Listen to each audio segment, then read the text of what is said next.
Greetings, my friends. Imagine the year is 1912. The world is buzzing with excitement because on the 10th of April, the RMS Titanic, the grandest and most luxurious ship ever built, is setting out on its very first voyage. From Southampton in England to New York in America, this magnificent vessel was carrying dreams, ambitions, and lives. On board were wealthy industrialists, famous actors, and hundreds of immigrants who were chasing a better future across the ocean. At the helm of this mighty ship was Captain Edward John Smith, a 62-year-old veteran sailor who commanded immense respect. People everywhere were in awe. Not only was this ship the largest in the world, measuring 269 meters long and 53 meters high, it was also the most beautiful. Built at a staggering cost of $7.5 million equal to about $400 million today, Titanic was a floating palace.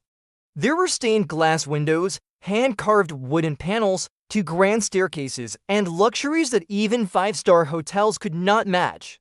Imagine swimming in a heated pool in the middle of the Atlantic, or relaxing in a Turkish bath and electric bath. There was even a squash court, a gym, libraries, barbershops, and restaurants that offered world-class dining. People were mesmerized, not just by the luxury, but by the promise that this ship was unsinkable. The company behind it, White Star Line, proudly announced that nothing in the world could bring Titanic down. The vice president himself declared publicly that the ship was absolutely safe. And so, the world believed, but just 2 days into her voyage, warnings began arriving. On April 12th, radio signals from other ships spoke of dangerous icebergs ahead. Huge blocks of ice floated silently across the ocean, and everyone who sailed those waters knew they were deadly. Titanic adjusted her route twice, but crucially, her speed was never reduced. She pressed on, cutting through the water at 21.5 knots, equal to around 40 kilometers per hour. On April 14th, multiple warnings arrived, again 7 in total, but they were ignored. Captain Smith and his officers believed the ship could handle anything. That night was particularly dangerous because the sky was moonless and the sea eerily calm. Without moonlight, visibility was low, and without waves breaking against the iceberg, it blended into the dark horizon like a shadow. High above the deck, at the lookout point called the Crow's Nest, a man named Frederick Fleet strained his eyes against the freezing wimes. His vision blurred by the cold, he suddenly spotted something enormous looming ahead. He rang the bell 3 times and shouted into the phone, "An iceberg dead ahead." First Officer William Murdoch received the call and immediately ordered the ship to turn. But at that speed, at that distance, it was too late. Just 1 minute later, at 11:40 p.m., the Titanic struck the iceberg. The iceberg was monstrous, 200 by 400 feet, the size of a football field, weighing an estimated 1.5 million tons. It scraped along the starboard side, tearing open small but deadly gashes.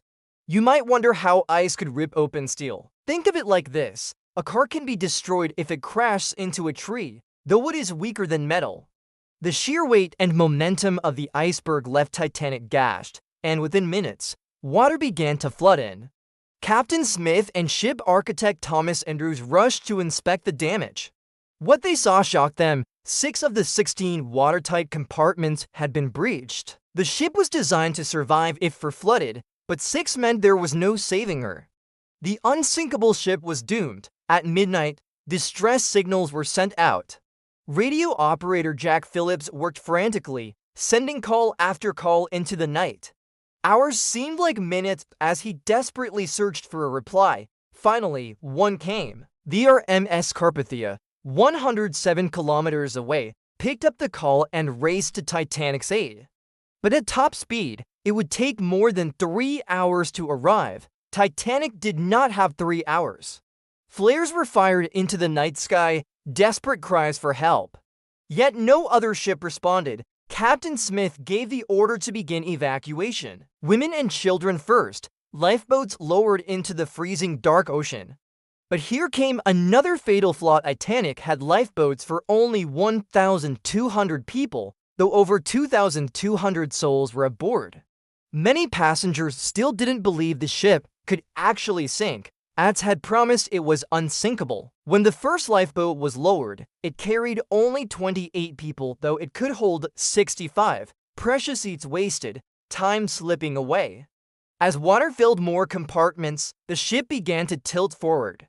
Passengers realized the truth: Titanic was going down. Panic spread.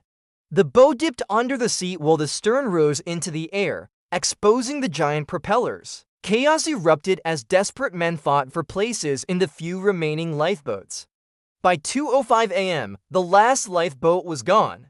Over 1,500 people remained trapped aboard. The Titanic was now a place of despair. Some screamed and fought, others prayed quietly, and a few accepted their fate with dignity. At 2:20 a.m., the mighty ship broke apart and slipped into the freezing Atlantic. It took less than 3 hours for the world's greatest ship to vanish beneath the waves. My friends, if the Titanic story has already captured your heart, imagine what more lies ahead. This was not just an accident, it was a chain of human errors, arrogance, and shocking discoveries that came afterward. Before we continue, if you are someone who loves exploring hidden truths and untold mysteries like this one, don't forget to subscribe right now. It means the world, and together we'll keep diving into the stories the world can't forget. The sinking of Titanic left the world in shock. More than 1,500 lives were lost that night, many not because of the collision itself, but because of the freezing waters. At -2 degrees Celsius, hypothermia killed swimmers in minutes. Captain Smith himself is believed to have stayed on the bridge until the very end, going down with his ship. Some even claim he took his own life in those final moments. The Carpathia arrived around 3:30 a.m., over an hour too late, pulling the survivors into safety. What they found was devastating: endless bodies floating in the icy black water. But here's the twist most people don't know. That night, another ship was only 37 kilometers away, close enough to rescue Titanic's passengers in time.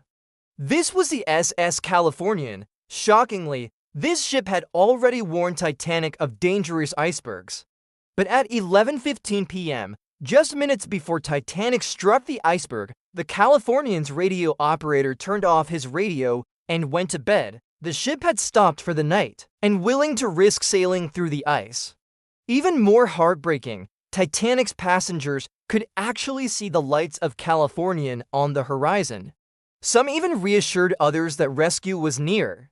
Flares and rockets were fired to get Californian's attention. The crew on Californian saw them, reported them to their captain Stanley Lord, but he dismissed them as party fireworks from wealthy passengers aboard Titanic.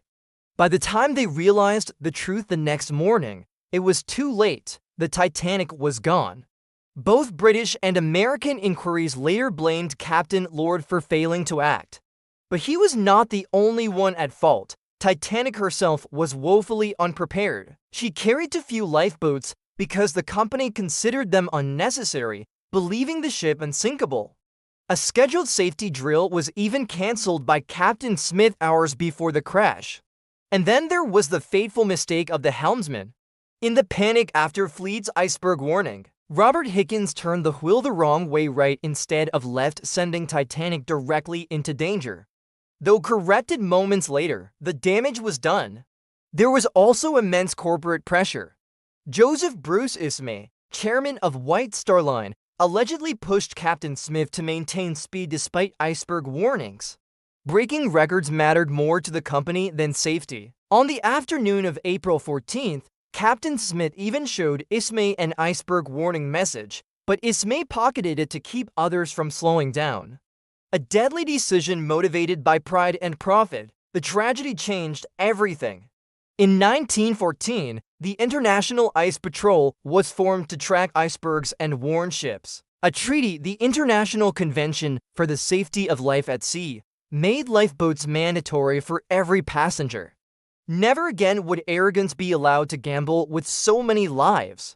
Decades later, Titanic's wreck was discovered deep under the ocean by Robert Ballard in 1985. split into two massive sections nearly 600 meters apart. Today, the wreck lies 3,800 meters down, slowly being eaten away by bacteria.